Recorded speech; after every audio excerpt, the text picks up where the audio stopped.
जल्दी से आप निकाल करके पढ़िएगा। रोमियो के पत्री अध्याय 12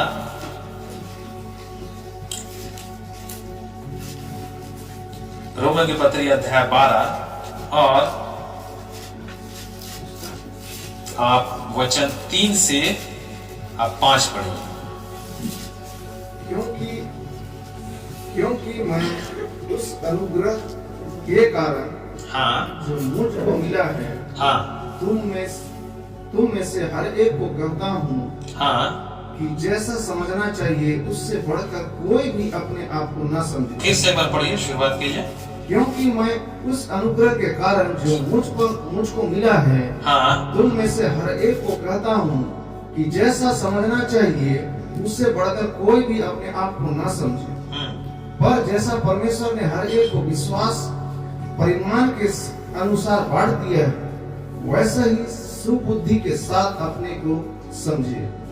क्योंकि जैसे हमारी एक देह में बहुत से अंग हैं और सब अंगों का एक ही सा काम नहीं, वैसा ही हम जो बहुत हैं मसीह में एक देह होकर आपस में एक दूसरे के अंग हैं। आमीन, हालेलुया। हालेलुया। सबसे पहले हमें यह जानना चाहिए, सबसे पहले हमें इस बात को मानना चाहिए कि हम जो आज यहाँ पर हैं, इस जगह पे हैं, इस वचन के अनुसार हम सब के जीवन में क्या है? परमेश्वर का अनुग्रह है ना। अनुग्रह का मतलब क्या होता है? क्या होता है अनुग्रह? है ना, अनुग्रह मतलब जिसके लायक हम नहीं, कतई नहीं, है ना, कतई नहीं, कि हम प्रभु के भवन में उसके सम्मुख में खड़े हो सकें, रह सकें, है ना। तो यदि हमें जो बात है, सबसे पहली बात कि यदि हम प्रभु के भवन में आ पाते हैं, प्रभु के भवन में हम पाए जाते हैं, तो वो बात कौन सी होती है? अनुग्रह। हालेलुया। प्रभु का अनुग्रह है प्रभु कि उसके अनुग्रह के तहत उसके किए कार्य के वजह से हम और आप इस जगह पर आ पाते हैं। जैसा बहुत सारा उदाहरण है जिनके ऊपर में से परमेश्वर का अनुग्रह था, लेकिन बाद में अनुग्रह हट गया, है ना। अनुग्रह था लेकिन हट गया। किंग डेविड से पहले किंग शाऊल था, है ना। लिखा है उसके बारे में कि जब उसके ऊपर में आत्मा उतरता था तो वो नबूवत करता था, लेकिन वही लिखा है कि जब उसने परमेश्वर की आज्ञा का उल्लंघन किया, अब उसके जीवन में क्या आने लगा? पहले पवित्र आत्मा उतरता था, अब क्या उतरने लगा? कौन सी आत्मा? दुष्ट आत्मा, है ना, दुष्ट आत्मा। परमेश्वर ने एक आज्ञा को दिया था, उस आज्ञा का उसने उल्लंघन किया, जिसकी वजह से लिखा है वचन में, परमेश्वर जिसके ऊपर में चाहे उसके ऊपर में अनुग्रह करे, परमेश्वर नहीं चाहे उसके ऊपर में अनुग्रह नहीं करे, है ना। परमेश्वर चाहा अनुग्रह शाऊल के ऊपर में करना, किया, लेकिन वचन में लिखा है उसने चूंकि ऐसा काम किया, इस वजह से परमेश्वर हटा दिया। दुष्ट आत्मा उसके जीवन में आ गया, सताने लगा, उसके जीवन के अंत अच्छे नहीं हुए। परमेश्वर ने नहीं चाहा कि ऐसा हो, लेकिन राजा शाऊल आज्ञा ना मानने की वजह से, अपने ढिठाई की वजह से उस अनुग्रह को उसने क्या कर दिया? खो दिया, है ना। तो यहाँ पर वचन में पौलुस कहता है, क्योंकि मैं उस अनुग्रह के कारण जो मुझको मिला है तुम में से हर एक से कहता हूं, जैसा समझना चाहिए उससे बढ़कर कोई अपने आप को न समझे। मुझे याद आता है मैं स्कूल के दिनों में, है ना, जब हम लोग क्लास में होते थे, या फिर क्लास से होने के बाद भी जब हम लोग ट्यूशन में जाते थे, न केवल हम जाते थे उस ट्यूशन में, न केवल होते थे हम उस क्लास में, लेकिन हमारे समान और भी अधिक बच्चे लोग होते थे, है ना। उस ट्यूशन में हमारे समान और भी वैसे बच्चे लोग होते थे, है ना। तो जितने लोग जब जो सर उधर से पढ़ा रहे हैं या फिर हाँ विशेष करके सर के मुंह से यह बात हमने सुनी, वे पढ़ाते थे, है ना, तो लास्ट में पूछते थे कि समझ गए? हाँ सर समझ गए। क्या करें? आगे बढ़े, है ना। तो पीछे से एक आवाज आता था कि सर हम नहीं समझ पाए, या फिर किसी का बॉडी लैंग्वेज ऐसा होता था स्टूडेंट्स का कि वो नहीं समझ पाया उस बात को, है ना। तो जब नहीं समझ पाया तो मास्टर साहब या फिर सर जो होते थे वे उसको फिर से रिपीट करते थे, है ना। तो जितने लोग बाकी समझ जाते थे डिस्टरबेंस करते थे, डिस्टरबेंस पैदा करते थे, है ना। तो उस समय अभी भी याद है, इस बात को बोलते थे कि ज्यादा काबिल हो गए हो क्या तुम लोग, है ना, ज्यादा काबिल हो गए हो क्या तुम, या काबिल का दाहिना हो गए हो।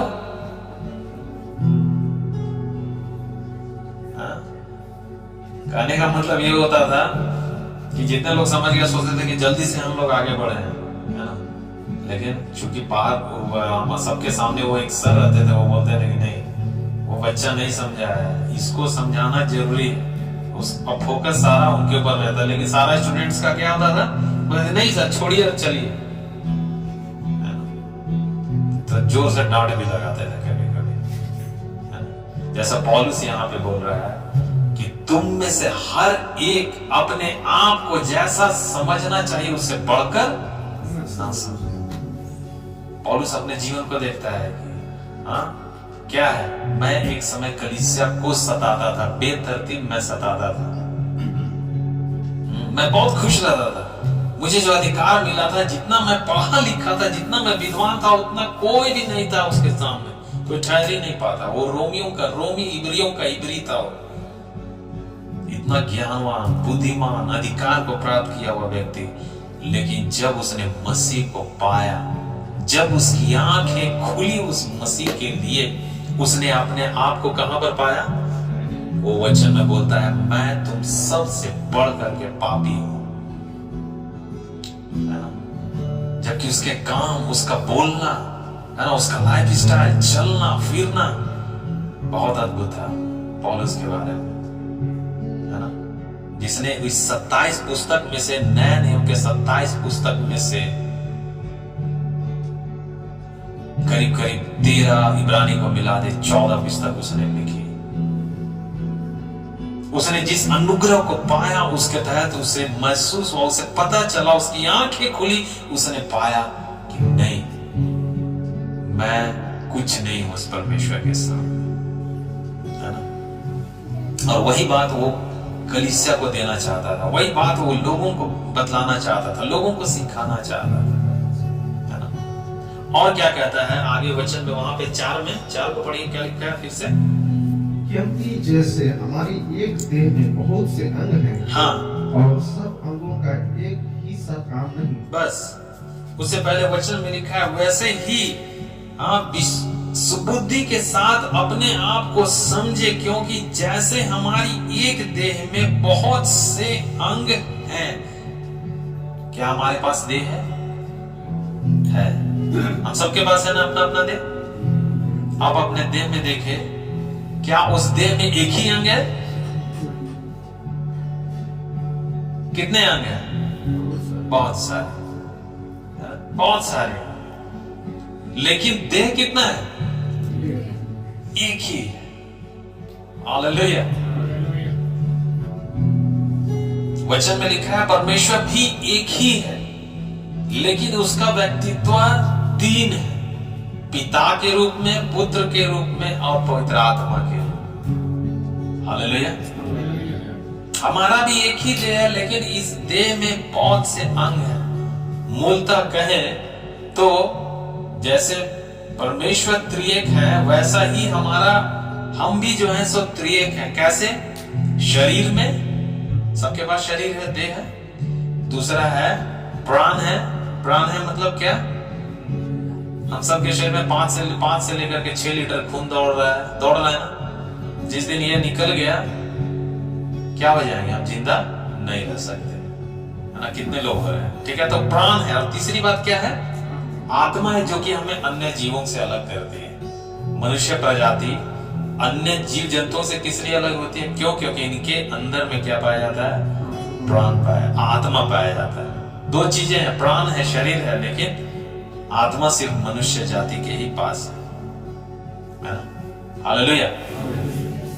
देह के विषय में यहाँ पे पौलुस बात कर रहा है, वो बोल रहा है जैसा देह एक है लेकिन उसके अंग बहुत सारे हैं, हाँ?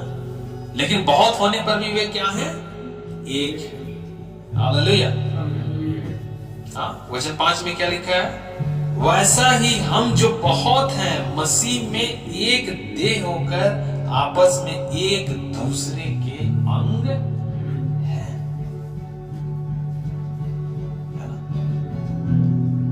मसीह में होकर के हम सब क्या हैं? अलग अलग अंग हैं। कलीसिया है जो कि देह है परमेश्वर का, उस देह में सबसे ऊपर का जो अंग है वो क्या है? सिर है। और लिखा है वचन में, हम नहीं देखने जा रहे उस वचन को, टाइम कम है हमारे पास ना, क्योंकि प्रभुज की भी विधि है। तो उस कलीसिया जो यीशु मसीह का देह है, उस देह का सिर कौन है? यीशु मसीह, स्वयं यीशु मसीह। और जितने लोग हैं बाकी कौन है? देह के अंग है। कलीसिया के क्या है? अंग है। लेकिन होने के भी बावजूद सब लोग कैसे हैं? लिखा है वचन में, एक। हालेलुया। एक। पौलुस सिखलाना चाह रहा है, पौलुस बतलाना चाह रहा है कि अलग अलग होने के भी बावजूद हम लोग क्या है? एक है। क्या? अच्छा चलिए पढ़ते हैं, देखते हैं, है ना। अब पहला कोरिन्थ 12 अध्याय, उसका आप 12 से पढ़ना शुरू कीजिएगा और थोड़ा डिटेल में हम लोग जाते हैं। पहला कोरिन्थ 12 उसका 12 से पढ़ना शुरू कीजिए। क्योंकि जिस प्रकार देह तो एक है, हाँ, और उसके अंग बहुत से हैं, और उस एक देह के सब अंग बहुत होने पर भी सब मिलकर एक ही देह है, उसी प्रकार मसीह भी। हाँ, वचन 14 से। इसलिए कि देह में एक ही अंग नहीं परंतु बहुत से हैं। यदि पांव कहे मैं हाथ नहीं इसलिए देह का नहीं, तो क्या वह इस कारण देह का नहीं? और यदि कान कहे मैं आंख नहीं इसलिए देह का नहीं, तो क्या वह इस कारण देह का नहीं है? यदि सारी देह आंख ही होती तो सुनना कहाँ से होता? यदि सारी देह कान ही होती तो सुनना कहाँ होता? परंतु सचमुच परमेश्वर ने अंगों को अपनी इच्छा के अनुसार एक एक करके देह में रखा है। यदि वे सब एक ही अंग होते तो देह कहाँ होती? परंतु अब अंग तो बहुत से हैं परंतु देह एक ही है। बस यहाँ पे लिखा है देह एक ही है परंतु उसके अंग बहुत से। यहाँ पे कहा गया है कि पांव यदि कहे कि मैं हाथ नहीं, है ना, पांव जैसे देखता है हम लोग, जैसे पूरा दिन भर का क्रिया देखता है पांव, तो उसको लगता है कि क्या कर रहा है? हाथ हमेशा चल रहा है ना, हाथ चल रहा है,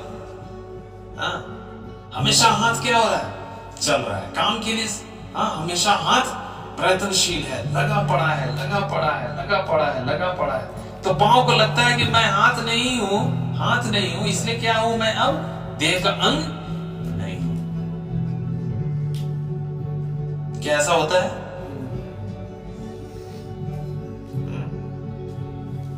नहीं होता है ना। तो हाथ का क्या है? अपना काम है ना, हाथ का अपना काम। उसी तरह पांव का भी है ना। हम लोग बिस्तर कैसे छोड़ते हैं? कैसे हम लोग बिस्तर छोड़ करके धरती में कैसे कदम रखते हैं? पैर से, है ना। सब लोग पैर से रखते हैं। कोई ऐसा है क्या जो कि हाथ से कदम रखता है? बिस्तर से उठ करके ऐसे हाथ, उसके बाद फिर पैर रखते हैं? कोई है क्या? नहीं। चलने के लिए, कदम रखने के लिए पांव ही चाहिए। तो हाथ भी देखेगा, बोलेगा कि नहीं, पांव हमेशा चलते रहता है, चलते रहता है, तो इसलिए मैं अब हाथ नहीं, मुझे पैर होना चाहिए, तो चलेगा क्या शरीर? चलेगा क्या? नहीं चलेगा, है ना? नहीं चल पाएगा। हालेलुया। वैसा ही आंख कहे कि मैं कान नहीं, और कान कहे कि मैं आंख नहीं, है ना? तो चलेगा क्या शरीर? नहीं। मतलब कहने का मतलब जो शरीर में, अभी हम लोग बाहर का बात कर रहे हैं, है ना, बाहरी अंग का हम लोग बात कर रहे हैं, अंदर में भी बहुत सारा है जो कि हमें भी आज तक पता नहीं। शायद, है ना, किसी को पता है क्या कि अंदर में क्या क्या है? क्या क्या हम पूरा पता है क्या? पूरा डिटेल्स पता है? नहीं पता है। जितना बाहर नहीं दिख रहा उतना अंदर भरा पड़ा है, परमेश्वर अंदर बना के रखा है ना? तो अंदर में भी जितना जो कुछ है ना, उसका अलग अलग काम है। दिल का काम है धड़कना, लीवर का काम है खून को प्यूरिफाई करना, खून को साफ करना। खून वहां से बॉडी के अलग अलग पार्ट्स में पहुंचता है। किडनी का काम है फिल्टर करना। तो इस तरह से बहुत सारे अंग हैं अंदर में, है ना, और बाहर में भी, है ना। वचन में यहाँ पर पौलुस इन सारी बातों को कह रहा है। लेकिन भी वे लोग क्या हैं? वे एक अंग है। हालेलुया। वचन में आगे पढ़िएगा, वचन 19 से पढ़िए, उसी का 12 का 19। यदि वे सब एक ही अंग होते, यदि वे एक ही संग एक ही अंग होते तो देह कहाँ होती? तो देह कहाँ होती? परंतु अब अंग तो बहुत से हैं। परंतु अब अंग तो बहुत से हैं, परंतु देह एक ही। हाँ। आंख हाथ से नहीं कह सकती मुझे तेरी आवश्यकता है, और मैं सिर पाँव से कह सकता है मुझे तुम्हारी आवश्यकता है। परंतु देह के वे अंग जो दूसरों से निर्बल लगते हैं बहुत ही आवश्यक है।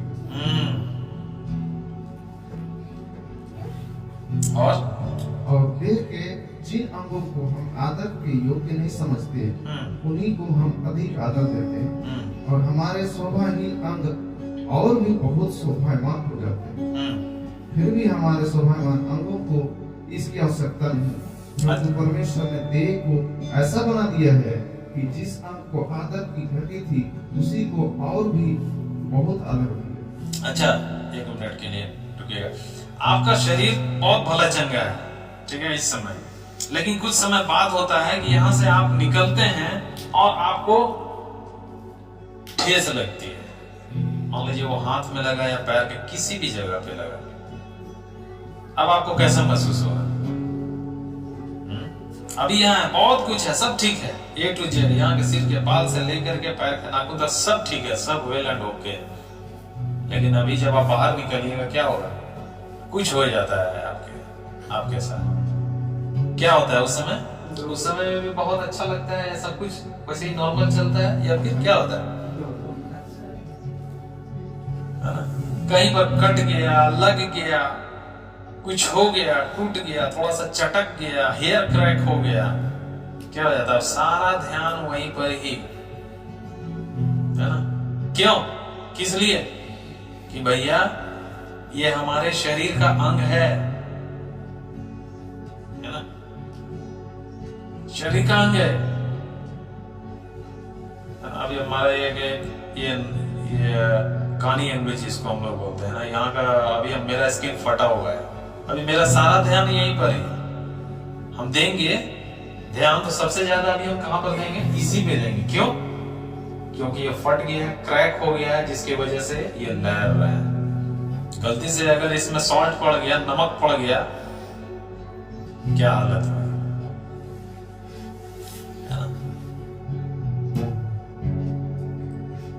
तो क्या है कि वो जो निर्बल है ना, जो अंग कमजोर है, वचन में लिखा है जो वे देह के वे अंग जो दूसरों से निर्बल लगते हैं बहुत ही आवश्यक है। क्यों? क्योंकि वे अभी निर्बल है, उससे पहले नहीं थे लेकिन अभी हो गए, तो उससे हमें क्या करना है? उससे हमें निर्बलता से उबारना है ना? हमारा स्किन फटा हुआ है, तो इसको ठीक करने के लिए हमें क्या करना है? उपाय करना है ना? हम लोग करते हैं। हालेलुया। लिखा है वचन में, तुम निर्बलों को अपने साथ में ले लो, है ना। उसे छोड़ो मत, उसे भूलो मत, है ना, उसे नेग्लेक्ट मत करो, परंतु ऐसों को अपने साथ में तुम ले लो। हालेलुया। प्रभु यही देखना चाहते हैं, है ना। भजन संहिता 133 उसका 1 में क्या लिखा है? क्या ही यह भली और मनोहर बात है कि, भाई लोग वहां पे लिखा है ना, हम वहां पे कलीसिया को डाल देंगे कि कलीसिया के लोग एक मन रहे। हालेलुया। कलीसिया के लोग एक देह में रहे। हालेलुया। जो भी कि हाथ का पांचों अंगुली बराबर नहीं है। कोई भी एक अंगुली नहीं कह सकता कि मैं इस पांचों में मैं सबसे इंपॉर्टेंट हूं, मुझे रहना चाहिए, बाकी रहे ना रहे मुझे कोई फर्क नहीं पड़ता है। होता है क्या? हाथ चल पाएगा प्रॉपरली? नहीं चल पाएगा। आप ट्राई कर लीजिए। आपको यदि लगता है कि अंगूठा मेरा सबसे इंपॉर्टेंट है और बाकी नेगलेक्ट है, बाकी उतना इंपॉर्टेंट नहीं है, आप काम करके देख लीजिए, नहीं हो पाएगा वो काम सही से। सब देह के सारे अंगों का कुछ काम है ना। और उस काम को अर्थात कलीसिया के ऐसे सारे लोगों को, सारे अंग को फाइंड आउट करना है, पता लगाना है कि परमेश्वर हमें कौन सा टैलेंट दिया है, कौन सा मैं जो देह का अंग हूं, मेरे अंग में कौन सा खूबी है। हालेलुया। है ना। आप पढ़िएगा, उसी का पढ़ते चले जाइए, है ना। वचन 25 से पढ़िए। यदि देह में फूट ना पड़े, परंतु अंग एक दूसरे की बराबर चिंता करे, ताकि देह में फूट ना पड़े परंतु अंग एक दूसरे की बराबर चिंता करे। इसलिए यदि एक अंग दुख पाता है, तो सब अंग उसके साथ दुख पाते हैं। कहीं पर चोट लग गया तो सारा अंग को उसमें महसूस होगा कि बार बार इससे क्या हो रहा है, दर्द हो रहा है। और यदि एक अंग की बड़ाई होती है, तो उसके साथ सब अंग आनंद मनाते हैं। और एक अंग की बड़ाई होती है तो उसके साथ सब आनंद मनाते हैं। ठीक है। 27। इसी प्रकार तुम सब मिलकर मसीह की देह हो, और अलग अलग उसके अंग हो। और परमेश्वर ने कलीसिया में अलग अलग व्यक्ति नियुक्त किए हैं। प्रथम प्रेरित, दूसरे भविष्यवक्ता, तीसरे शिक्षक, फिर सामर्थ के काम करने वाले, फिर चंगा करने वाले, और उपकार करने वाले, और प्रबंध करने वाले, और नाना प्रकार की भाषा बोलने वाले। क्या सब प्रेरित हैं? क्या सब प्रेरित हैं? क्या सब भविष्यवक्ता हैं? क्या सब भविष्यवक्ता हैं? क्या सब उपदेशक हैं? क्या सब उपदेशक हैं? क्या सब सामर्थ के काम करने क्या सब सामर्थ के काम करने वाले हैं? क्या सबको चंगा करने का वरदान मिला है? क्या सबको चंगा करने का वरदान मिला है? क्या सब नाना प्रकार की भाषा बोलते हैं? क्या सब नाना प्रकार की भाषा बोलते हैं? क्या सब अनुवाद करते हैं? तुम बड़े से बड़े वरदानों की धुन में रहो। परंतु मैं तुम्हें और भी सब हालेलुया। कलीसिया, एक कलीसिया जो परमेश्वर की कलीसिया और जीवित कलीसिया है ना, तो उस कलीसिया में परमेश्वर ने इतने सारे लोगों को रखा है। किसी को रखा है प्रेरित के रूप में, किसी को रखा है भविष्यवक्ता के रूप में, किसी को रखा है शिक्षक के रूप में, किसी को रखा है नाना प्रकार के जो है सो भाषा बोलने वाले, किसी को रखा है प्रबंध करने वाले मैनेजर के रूप में, किसी को रखा है उपकार करने वाले, किसी को रखा है चंगा करने वाले, किसी को रखा है सामर्थ के काम करने वाले के रूप में, है ना। वरन यहाँ पे लिखा है कि परमेश्वर चाहता है कि तुम सबसे बड़े वरदानों की धुन में लगे रहो। यदि तुम्हारे अंदर ये, तुम्हें इस चीज की पहचान है, बावजूद इसके तुम उससे भी बड़े वरदान की धुन में लगे रहो। लेकिन इन सब के साथ पौलुस इस बात को बताना चाह रहा है कि क्या रहे, हम सब मिल करके एक अंग बने रहे, हम सब मिल करके एक मन बने रहे। हालेलुया। आप पढ़िएगा फिलिपियों की पत्री और उसका 4 और उसका 2 वचन आप पढ़िए।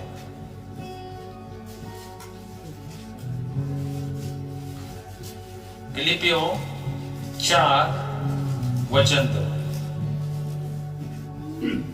मैं यूओदिया को भी समझाता हूँ और सुन्तुखे को भी कि वे प्रभु में एक मन रहे। बस मैं यूओदिया की कलीसिया और सुन्तुखे की कलीसिया को भी समझाता हूं कि वे प्रभु में एक मन रहे। हालेलुया। एक मन रहे। जहां 2 या 3 एक मन होते हैं प्रभु में, प्रभु वहां चला आता है। जिस कलीसिया के लोग एक मन होते हैं, देह एक है वरन अंग अलग अलग है, बावजूद उसके यदि वे वचन के अनुसार एक मन होते हैं, क्या होता है वहां पे? भजन संहिता 130 का 133 में लिखा है, सारी आशीष, प्रभु की सारी आशीष वहां पे पाई जाती है। आप पढ़ दीजिएगा भजन संहिता 133, भजन संहिता 133। देखो यह क्या ही भली और मनोहर बात है। हाँ, देखो यह क्या ही भली और मनोहर बात है। मनोहर से आप क्या समझते हैं? मनोहर, हाँ? मनोहर, मन जोड़ हर, मनोहर। प्रभु को ये बात उसके मन को अच्छी लगने वाली, उसके मन को हरा भरा कर देने वाली बात, एक बात है जो यहाँ पर दाऊद जो है सो बोलता है कि देखो यह क्या ही भली और मनोहर बात है कि भाई लोग आपस में मिले रहे। भाई की जगह आप कलीसिया को लगा दीजिए, भाई की जगह परिवार को लगा दीजिए, न केवल कलीसिया में लेकिन परिवार में। भाई की जगह आप घराने के वाले को लगा दीजिए। हालेलुया। लिखा है वचन में कि भाई लोग आपस में मिले रहे। हाँ, जल्दी से पढ़ दीजिएगा। यह तो उस उत्तम तेल के समान है, यह तो उस उत्तम तेल के समान है जो हारून के सिर पर जो हारून के सिर पर डाला गया था और उसकी दाढ़ी पर बहकर और उसकी दाढ़ी पर बहकर उसके वस्त्र की छोर तक